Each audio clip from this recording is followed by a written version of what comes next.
Okay, good evening, everyone, and thank you to everybody who's here joining us tonight.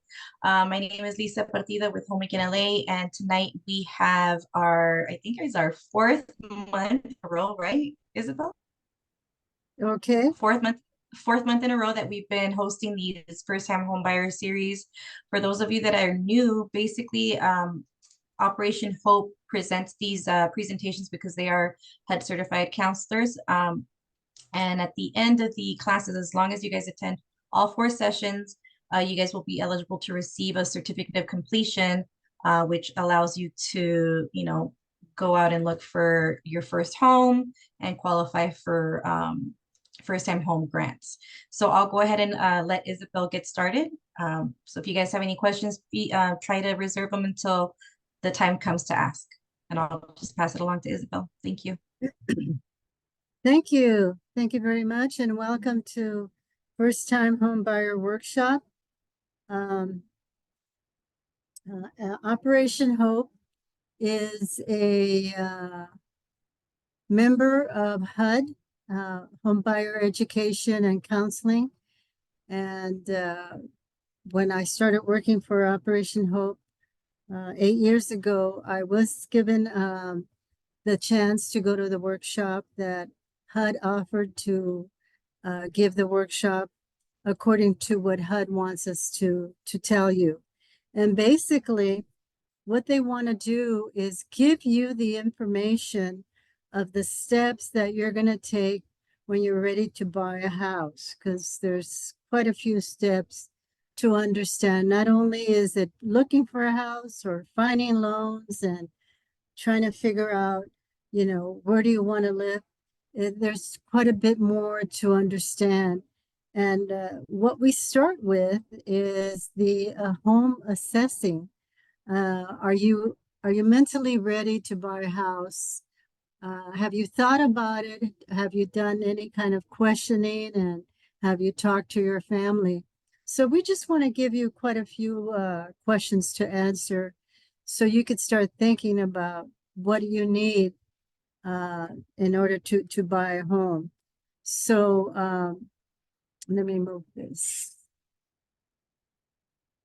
So is home ownership, am I ready for home ownership?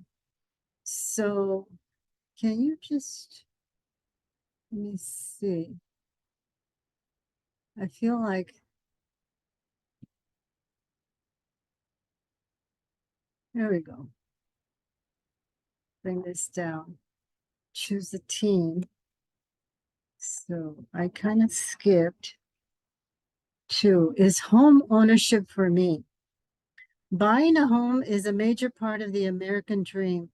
However, it is important to note that homeownership is not always the best choice at any given time. By participating in homeownership education and counseling, each participant leaves better prepared to determine the best route for their personal journey in the home buying process. Okay, so it's a matter of thinking and getting the information that you need so you could be successful. Also, planning. Long-term affordability. It is critical to purchase a home that you can afford in the long run. It is important to make sure your monthly budget allows for home payments plus a cushion to cover maintenance and repairs. House hunting checklists. Obtain financing. Learn how to compare loans. Negotiate and enter into contract. Loan approval and closing. So we're going to cover all that little by little so you can get a chance to think about all this, ask questions, and if there's something that you don't understand, I would be glad to explain it. This is my favorite slide. Choose your team. When I started doing the workshops, I realized that no one is going to be alone looking for a house, trying to find money. What we've learned is that you choose a competent team to facilitate the home buying process. But how do you do that? Well, with this workshop, we're going to give you information of the people that will be involved to help you become successful. First of all, you're here at the workshop, so you have me. I'm a HUD counselor, and I can help you with your credit, help you with your finances in order to be ready to talk to the lender. And so you're going to have a lender. Who's going to be, what lender are you going to go to? And we're going to talk about how to choose a good lender. Realtor is also a real estate agent and a broker. A realtor is a person who has taken the workshop to be a salesman, an agent. They take a class, they pass the test, and then they work under a broker. A broker is a real estate agent that has taken the second series of classes, has passed the test, and now is able to be a broker. In other words, can have their own office now, and then they can hire real estate agents to help sell homes. And a realtor, let's see if I have that right. So it's a broker, realtor, real estate agent. A realtor, again, is a real estate agent and a broker and has taken more classes, more training, and has passed the test and now can become an advocate for the community. So they become members of a organization of realtors who talk about rules, laws, and anything else that will help the industry. So we have a couple of real estate agents that we can have talk about what you have to go through to find a house, how the real estate agent finds you a house, how they help you. Then there's the lender. So we'll talk about several kind of lenders, different banks, different uh, uh, direct lenders, and then inspectors. So inspector comes when you are looking for a house, you find the house that you really want to buy, you tell the real estate agent, I really like this house, I would like to make an offer. So let's say you make an offer to the seller and the seller likes you and your family and says, I will take your offer. Let's go ahead and start with the contract. And then you sign a contract. You tell the lender that you found a house and you sign a contract. And what the lender will do is call the appraisal office to send an appraiser to the house to check that out, measure it, and find the value and put a value on the house. So it will coincide with the price of the house. Inspector, we also recommend to have a home inspector to come to the house that you want to buy to take a look at the condition of the home. They will check the plumbing, the electricity, the wires, the walls, the floors, the ceilings, the roof, and they're going to give you a report of what they found in the house that you want to buy and the condition. They're going to tell you how old the roof is, how much longer you have with the roof before replacing it. If there's any problems with the basement because the plumbing is leaking, then you can talk to the seller and say, we found some problems in the basement. I hope you can give us a discount or fix the problem. So those are the kind of things that you need a team to help you with. So then we talk about insurance agents because you need to get home insurance. An escrow company is a third party that is neutral to the seller and to the buyer.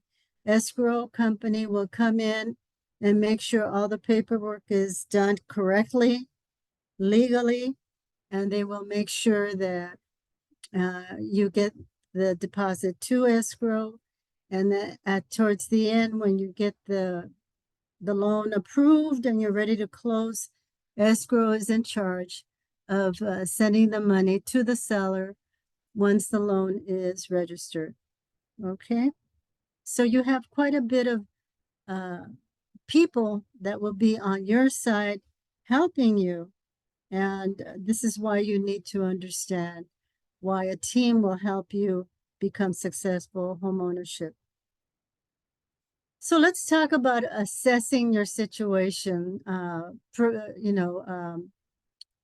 comparing renting versus owning. So the pros of renting, what's positive about renting? Well, there's a lot of flexibility. Sometimes you need to move from one apartment to another, and you just move your personal items. You don't have a large amount of furniture, so there's some flexibility there. Also, the low cost of entry. You just need first month and last month's rent.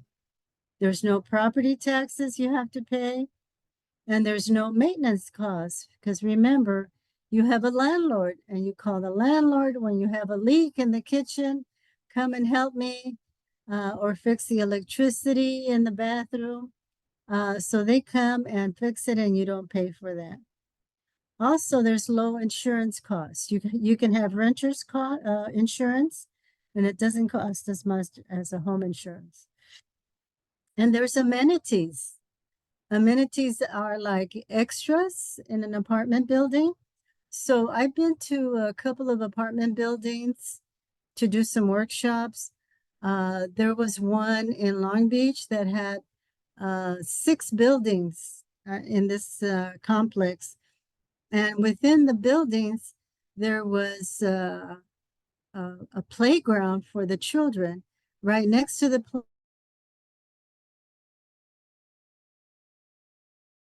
playground, they had a community, uh, I don't want to say teaching, but activities to keep them also learning and being in a safe place. There were basketball courts and pools, so that's a lot of amenities. I've seen other buildings that have nothing. It's just a tall building, several floors, apartments, and maybe a little bit of parking underneath the building, but not you have to go out and get your laundry done. You have to go someplace else to get the kids to play in the park. So sometimes amenities are worth it. Okay, so what about negative? What's negative about renting? What's the cons? Well, there's no equity in renting. Equity is another words of saying value. When you pay your rent to the landlord or to the owner, you give him your rent and they keep it and they put it in a savings or they put it in an investment and they earn interest. And also, if they're paying off the building, then they're earning equity, which is value. So this is what happens when you buy a house, you get a loan, and every time you make a monthly payment, you lower that debt. And then the difference between the debt and what is owed is the value. So as you start paying off the loan, the value increases and it becomes your value. This is what you have worth. You have land and a house, and it's getting exciting when you get into 15, 20 years, you're almost paid it off and it's all yours, valuable. There's no control over property. So in an apartment, sometimes you go to apartments and they tell you, you can't paint the apartment. You can't put plants in the apartment. You can't put animals in there. Okay. So there's no control. And then there's rent increases. Unfortunately, there's rent increases every year, and I really feel bad for people. But that seems to be the law. Lease termination. Sometimes the landlord or the owner wants to give your apartment to their family that moved in from another state. And sometimes you can't do anything about it. You just have to move out. So unfortunately, you don't have that future with the apartment. And then there's high monthly costs. Sometimes you move into an apartment and you don't realize now that you have to call the telephone company to connect your connections. And then they talk you into cable and internet, and it just begins to cost a little more than you expected. So those are the pros and cons of renting. So let's talk about owning. What's the pros of owning? What's the positive? Well, you start building equity, you start building value, and it's all yours. Once you start paying off the mortgage, the house is yours, the property is yours, and it's valuable. You know, look at the prices of the house now. It also forces you to save so you can make the payments on time. So that's really important. And you get tax benefits. So in the payment of the house, they charge you for the interest of the loan. They add the home insurance, the payment of the home insurance, and property taxes. And tax benefits means that you get a refund. So at the end of the year that you've lived in there, the lender will send you a letter saying how much interest you paid for the year. And you can use that paperwork with your tax returns in order to get a refund, as well as the property insurance. The property insurance, the county recorder will send you a letter saying how much of property taxes you paid, and you can give the tax preparer that document so you can offset what you have to pay. Sometimes you get some money back. So that's what tax benefits are, that a lot of your cost in buying a house, you get a refund every year. And then you also have complete control over the property. So now you move into your house, you can paint it any way you want. You can bring in plants and animals, and there's potential future income. So as your house becomes totally yours, you start paying it off, you could start thinking about adding another unit in order to have a second apartment. You can, create a second income, or you can rent rooms however you want. So again, there's potential future income in owning a house. Okay, now we do have, cons of owning a house. What's not always positive. So owning a house does require work. There's a high cost of entry. So that means you need a deposit, you need to have a good credit score, and some savings for reserves. There's limited flexibility and liquidity. So basically, you have to pay every month, and it's not like you can get money out of your house while you're paying for it. So there's the liquidity is not there. But if you stay with it, you will find that eventually, once you pay it off, there's some liquidity. Flexibility, limited flexibility. Once you pay it off and do other things to create second incomes will help you be flexibility. Property taxes. Sometimes when the value of the property goes up, then the taxes go up. And sometimes it hurts a little bit when the taxes go up. But if you think the positive thing about property taxes is that property taxes pays for the repair of the streets. We've had that done over, I want to say over the year, because we've had a lot of rain. A lot of rain causes, holes in the street, and a lot of it has been working on to repair, and we're still repairing, but that comes from the property taxes. Also, the emergency personnel and the ambulance worker and the firefighters, they get paid from our property taxes. And also our school system gets paid through property taxes. So think about all we get from the property taxes we pay. Okay. There's also ongoing maintenance costs. Not a lot at the beginning, but once your plumbing gets old or the roof gets old, you're going to have to look at it and see how you can replace it or fix it. But there's always something that has to be done. So I'm just trying to remember. I haven't had any repairs done, I want to say, in a year, but I did have to get my control panel replaced where all the electrical switches are. because it was very, very old. And I was connecting an outlet outside so I can plug in my car. And the electrician took a picture of the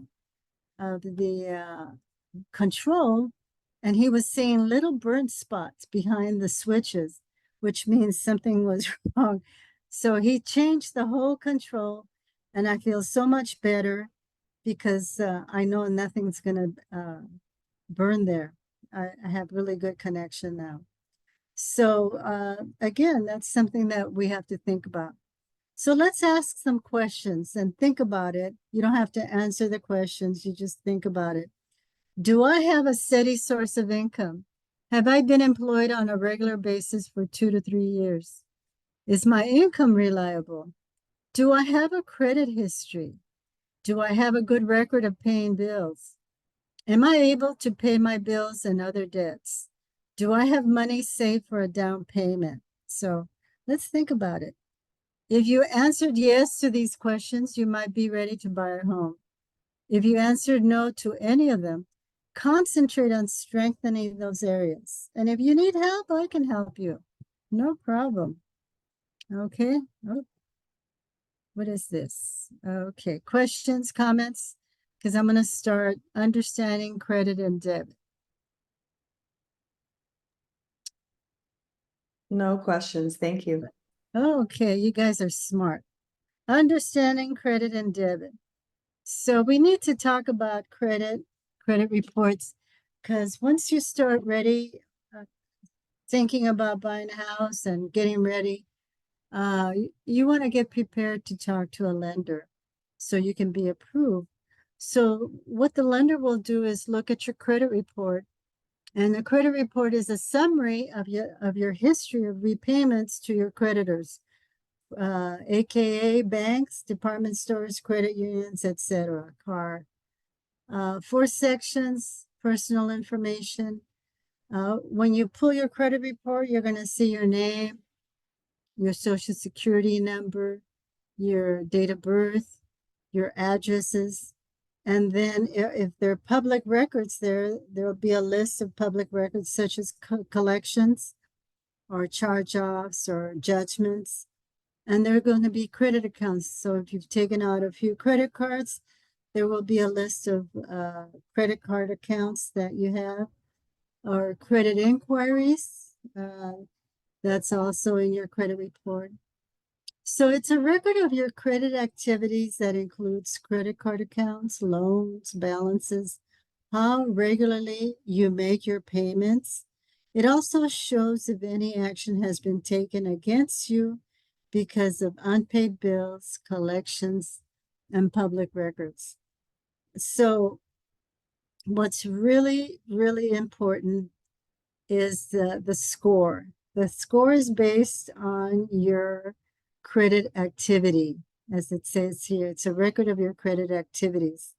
So the lender will look at how many credit cards you have, what are the balances, and have you been paying on time. So when you buy something, you get a bill later telling you you bought this and now your payment is so much and you have to pay on a certain date. And you have to pay it on a certain date. If not, it's going to show as a late payment. And banks and lenders don't want to see late payments because that's a habit that if they were to give you a mortgage loan, you may be late, and it may not be just once, but several times. So we want to make sure you have good habits of paying on time, having low balances. In other words, you're in control of your credit. So, so that's a credit report. They'll take a look at it. And then a credit score, the credit report comes with the credit score. It's a rating. What is a credit score? A rating is drawn from your credit report, which outlines your borrowing, charging, and repayment activities. Good rating can help you pursue financial goals. A poor rating limits your financial opportunities. The FICO score that lenders and banks use is called FICO scoring system. It ranges from 300 to 850. And the medium score is about 715. So if you're not at 715, I would be glad to help you get there with coaching. So it's really important to understand how this works. So let me show you. So this is a pretty good pie chart. So what's the most important thing that will affect you is payment history. They look at your accounts and they look if you paid on time, because your credit report will show number 11111, meaning you've been paying on time. If there's a 2, that means you've been 30 days late, and that's not good. It really does affect your score. So 35% of payment history is what affects your score. So it's the most important thing to do is pay on time. If you're late for 30 days, FICO comes in and takes up a bunch of points from your score and then puts a note on your credit report that you were 30 days late, and it stays on your credit report for 5 years. So you really want to be careful, okay?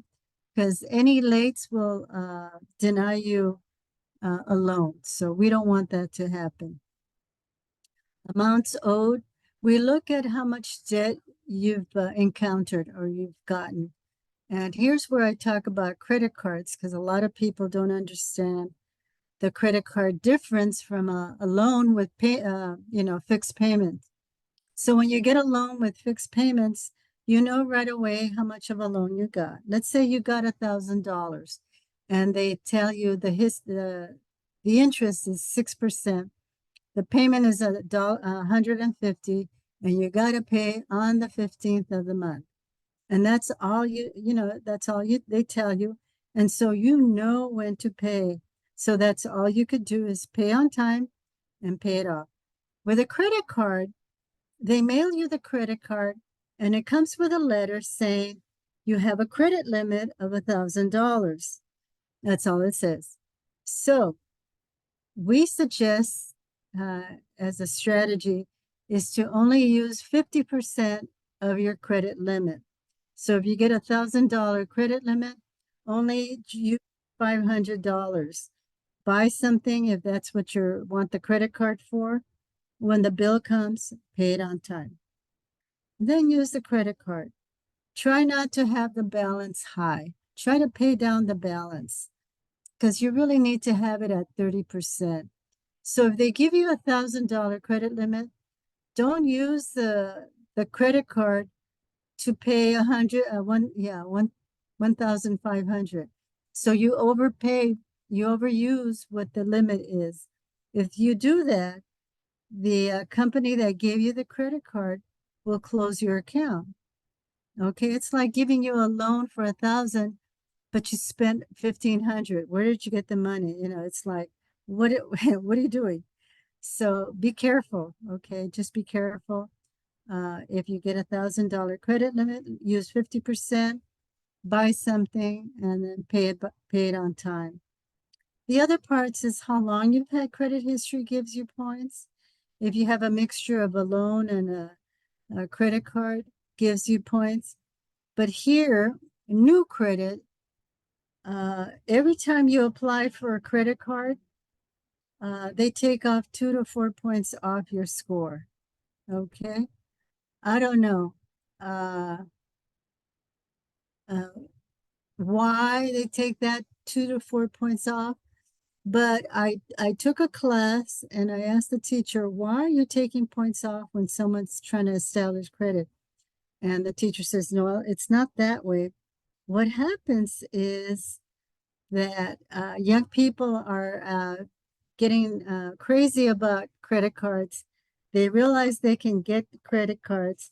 And next thing you know, they're applying for quite a few credit cards. And it shows up on your credit report as inquiries, like you're looking for credit. And the way it looks, if you applied for 10 credit cards in a month, In the inquiry session, you have 10, looking for credit card, 10 options.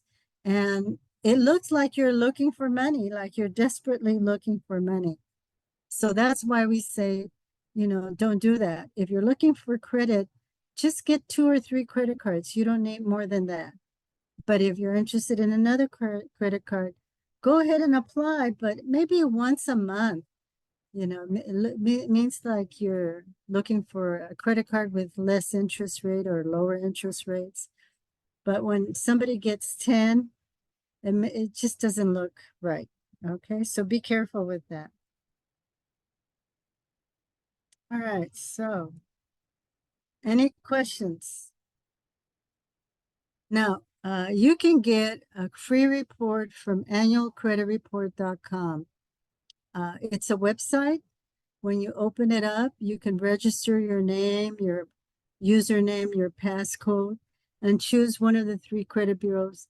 They'll give you your credit report. It will not come with a score, okay?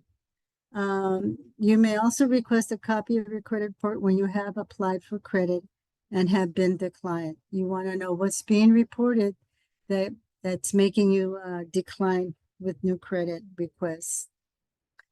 Okay, terms and definitions. So a borrower is the term for the person or entity which is using someone else's money or funds to purchase something.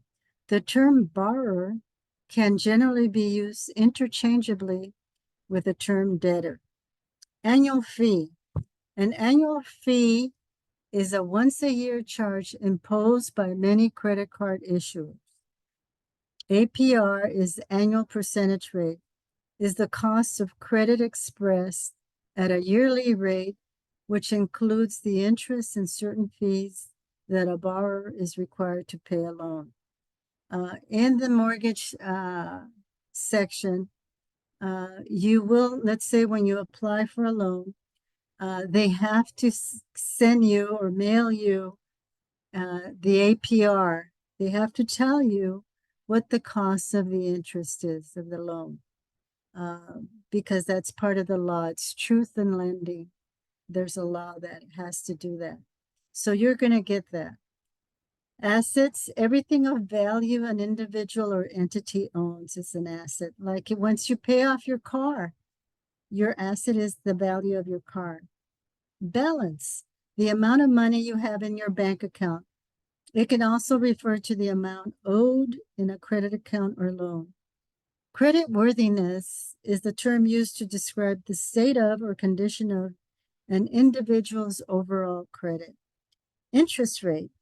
Interest rates are commonly thought of as the cost of borrowing money. Judgments. Judgments are formal orders, generally court orders, which are displayed on a credit report if a debt or loan obligation is unpaid. Okay, and credit risk is the term within the credit industry to refer to the level of risk or likelihood of an individual borrower's future or potential default. Okay, all right. So those are some terms you might come across when you're ready to purchase a home. Okay.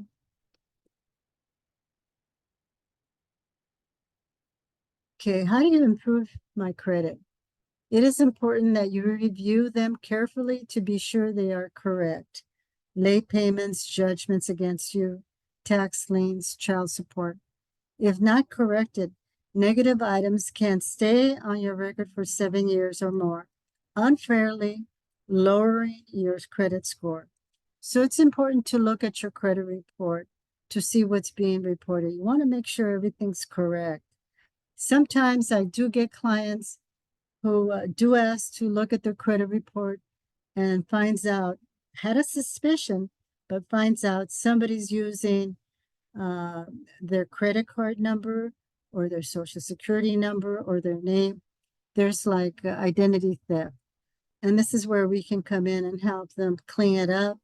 They do have to go to the police station and get a identity theft report. With that report, we can mail a dispute letter to the credit bureaus to remove the item that doesn't belong to the client. Okay. Budgeting benefits and tips. Increasing your income and reducing your expenses. A budget is an important tool to help you understand how and where you spend your money, and a guideline to help you spend your money on the things that are the most important to you. So, some suggestions. Have your employer deduct money from your paycheck and deposit it in savings. Put an unexpected income into savings. If you use savings for an emergency, treat it like a loan. Prioritize which debt to pay off first. Okay. So I can help you with that if you are interested. And we're ready to talk about loan, but that's going to be next week or this week, Lisa? That's gonna be next Tuesday, April 9th. Next. Okay. Yeah. Great. Wow, we did a really good timing here. Anybody Yeah. have questions or comments? I have one question. And thanks for sharing all of this information. If you finance a new car, would that increase your credit score or decrease it? Okay, that's a good question. Uh,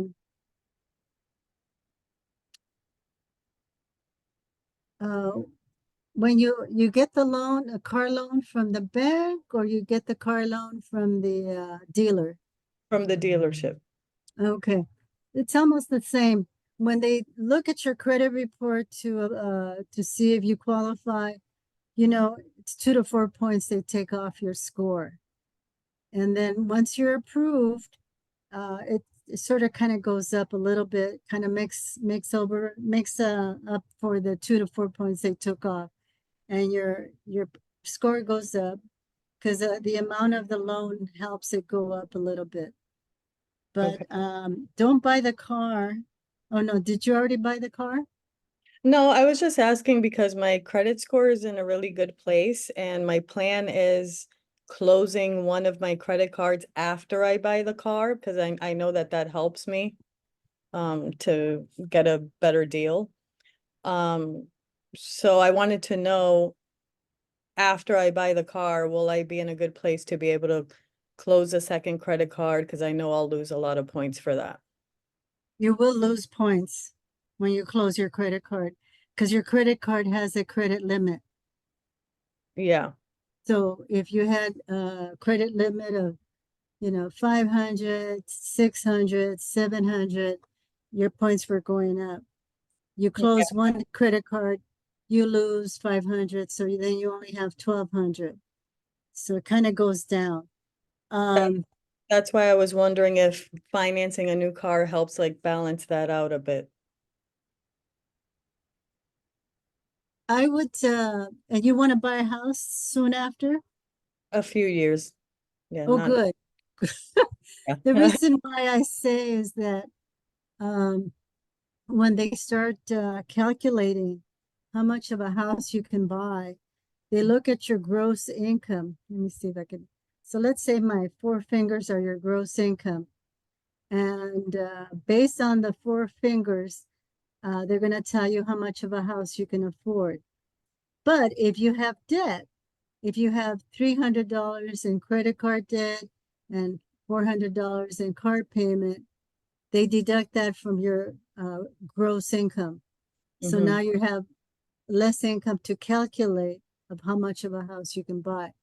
But if you wait a few years after you buy that car, I think if it's around 10 months that you have to pay it off, they won't use the car payment as a calculation part.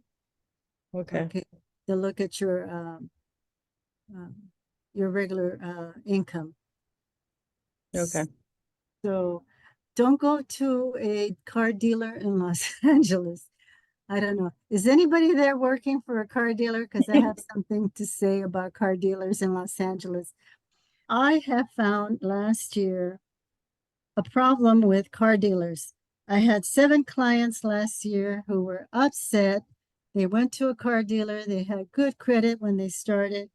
And then after half an hour, the salesman said, "I'm sorry, we can't help you. Your credit went down. you don't qualify. What do you mean? Well, what they told me is that the guy was using his phone to call a lender, a friend of his that's a lender. And he says, I have a young kid here who wants a car. Okay, send me their credit report. So he opens up your credit report, sends it to the lender. Lender says, no, he's too young. I'm not going to do it. Okay, so the salesman goes to, his phone and calls another friend, wants the credit report.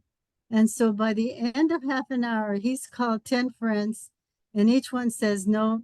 Each time they pulled the credit report 2 to 4 points, That's 10 crazy. times. So Mhm. his whole score went down. And, it was so unfair. But I've seen that. I've seen that. I can't believe it. So I tell people, don't go to the dealer for financing. Go for the car. Talk to a few banks and ask them, what's the interest rate? What can you do if you have good credit score? Can you get a good loan? Bank of America has some programs now. If you have a good credit report, they'll give you a car loan. And uh, credit unions have good lower interest than regular banks. So you have to just search around and get a good loan, and then go to the dealer and say, "Hi, Mr. Dealer, I want to buy this car. I got approved for 30,000, so I just want a car, and that's what I want to pay." And they have no choice. They have no choice of, you know, changing your mind. Because That's good. sometimes they want to sell you an expensive car. That's good to know. Thank you. Yeah. One person that was just affected me a lot was this young man that I gave a credit workshop. I want to say 5 years ago when I started. He had just come out of jail, and he was in this program with a group of other people who had came out of jail, and they wanted to know about credit. So I gave him the workshop. They were very sweet, very polite. And then I talked to him like a few months later. He was able to get a couple of credit cards, not just from my bank, Bank of America, but from other places. And he says, "Yeah, my score went up. I'm at 700." He was so excited. Then I didn't see him for 4 years. And he calls me and said, I was helping my niece. He went to one of those car dealers in San Bernardino. And sure enough, in front of his face, they were opening up his credit report. He had 20 times that they opened up his credit. Oh Uh, my God. yeah, and I just felt so bad for him. But he's a worker. He had 2 jobs. I go, you're gonna be able to make up for it by, the way you're taking care of your credit, you're paying on time, and just get some 1 or 2 credit cards. And then just wait, it's gonna go back up, and that will be just a bad history for you. A bad memory, I'm sorry. But Yeah. he was one of those people that unfortunately learned that hard lesson. So, Well, the dealership should know better than that. They should be more responsible. uh, But yeah, so if I do it with my credit union, they'll only pull my report once, yeah. correct? Okay. Oh, yeah, they're not going to do that thing.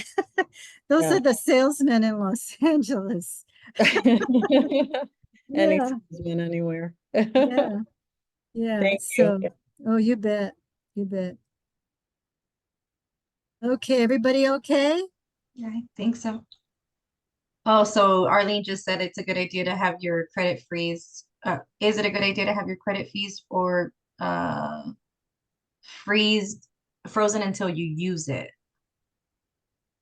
Credit freeze is because you were probably, somebody probably used your credit, and you froze it so nobody else can get your your numbers and all that. You're protecting yourself.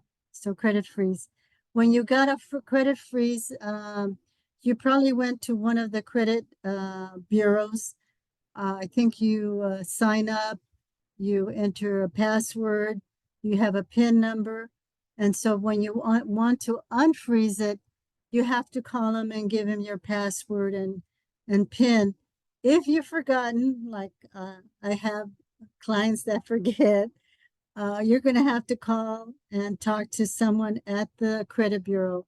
They're probably going to ask for name, address, ID, and the whole works, okay? Because it's pretty,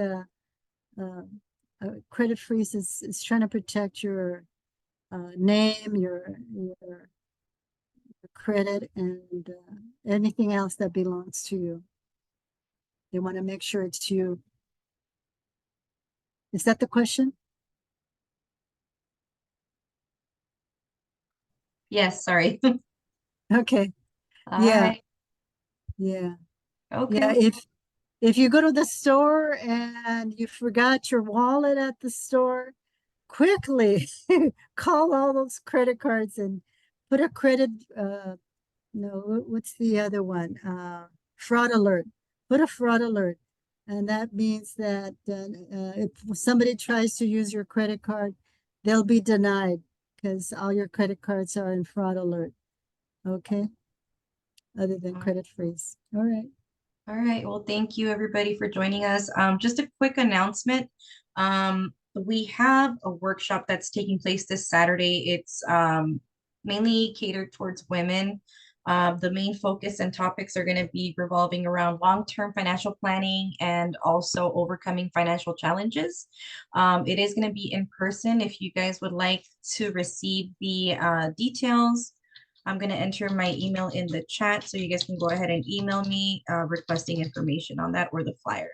I would share the flyer with you guys, but my computer tends to be really slow sometimes and it doesn't move as quickly as I work.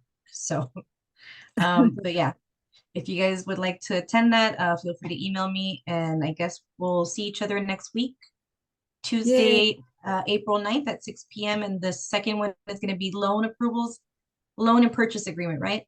Right. It's all about All right. loans. All right. Sounds good. So then we'll see you guys next Tuesday at 6. Yay. All right. Thank you, Isabel. Thank Thank you. you. Thank you. Bye. Okay.